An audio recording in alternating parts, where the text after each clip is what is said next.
इस लॉकर को 10 साल से किसी ने नहीं खोला, क्योंकि जो भी इसके पास गया वो जिंदा वापस नहीं आया।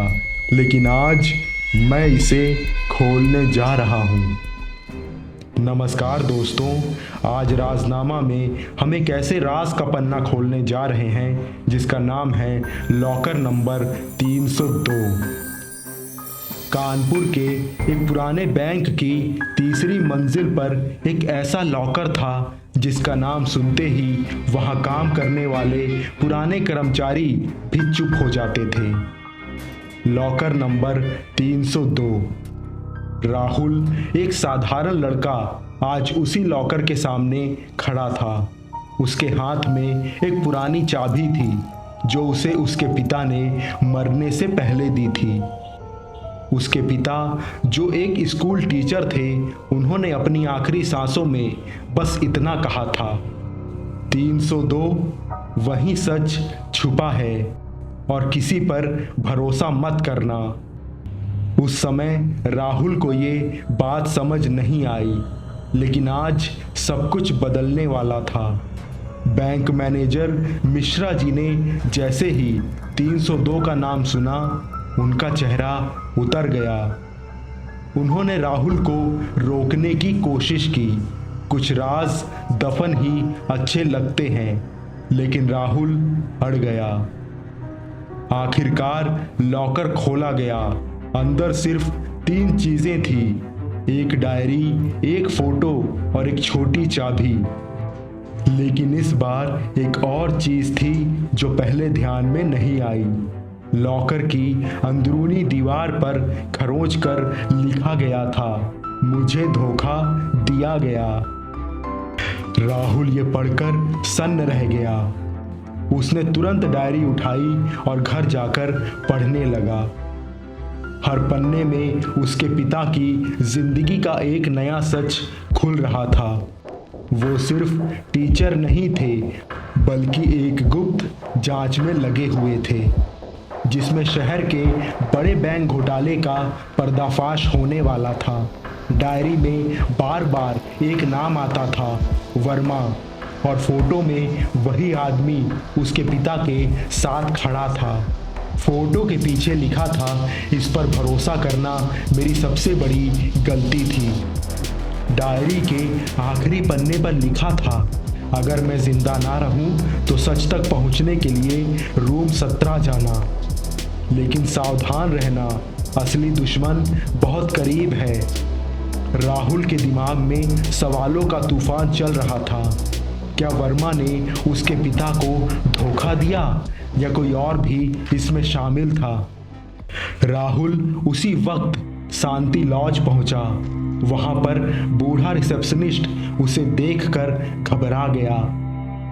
तुम्हारे पिता भी यहीं आए थे और फिर कभी वापस नहीं गए। ये सुनकर राहुल के पैरों तले जमीन खिसक गई, लेकिन अब वो पीछे नहीं हट सकता था।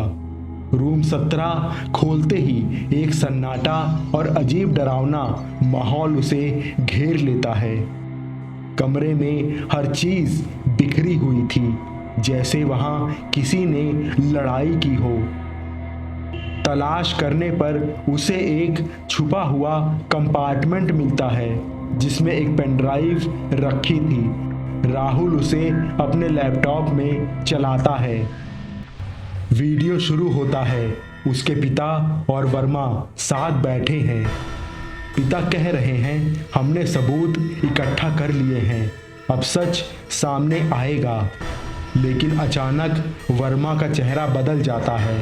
वो कहता है, तुम बहुत आगे बढ़ गए हो। और फिर स्क्रीन हिलती है जैसे किसी ने कैमरा गिरा दिया हो। लेकिन वीडियो खत्म होने से पहले एक और चेहरा कैमरे में दिखता है। वो मिश्रा जी थे। राहुल का दिमाग सुन्न हो जाता है। तभी पीछे से दरवाजा बंद होने की आवाज आती है। राहुल पलटता है। मिश्रा जी और वर्मा दोनों उसके सामने खड़े थे। मिश्रा जी ठंडी आवाज में कहते हैं, तुम्हारे पिता ने गलत लोगों से टक्कर ले ली थी। वर्मा हंसते हुए कहता है, और अब तुम भी वही गलती कर रहे हो। राहुल घिर चुका था, लेकिन इस बार वो तैयार था। उसने पहले ही डायरी और वीडियो की कॉपी ऑनलाइन भेज दी थी और एक ऑटो शेयर सिस्टम लगा दिया था जो कुछ देर में सब कुछ मीडिया तक पहुंचा देता। जैसे ही वर्मा उसे पकड़ने आगे बढ़ता है, बाहर पुलिस की आवाज़ गूंजती है। कुछ ही पलों में दरवाज़ा टूटता है और पुलिस अंदर घुस आती है। मिश्रा जी और वर्मा को गिरफ्तार कर लिया जाता है। पूरी सच्चाई सामने आती है। बैंक के जरिए करोड़ों का घोटाला चल रहा था, जिसमें मिश्रा जी और वर्मा जैसे लोग शामिल थे। राहुल के पिता ने इसे उजागर करने की कोशिश की, लेकिन उन्हें धोखे से मार दिया गया। महीनों की जांच के बाद केस खत्म हो जाता है। सभी दोषियों को सजा मिलती है। राहुल अपने पिता की तस्वीर के सामने खड़ा होता है। उसकी आंखों में आंसू होते हैं, लेकिन इस बार वो गर्व के आंसू होते हैं। वो धीरे से कहता है, आप हार नहीं माने और मैंने भी नहीं। कुछ दिन बाद राहुल उसी बैंक के सामने खड़ा होता है। इस बार लॉकर 302 हमेशा के लिए सील कर दिया गया था।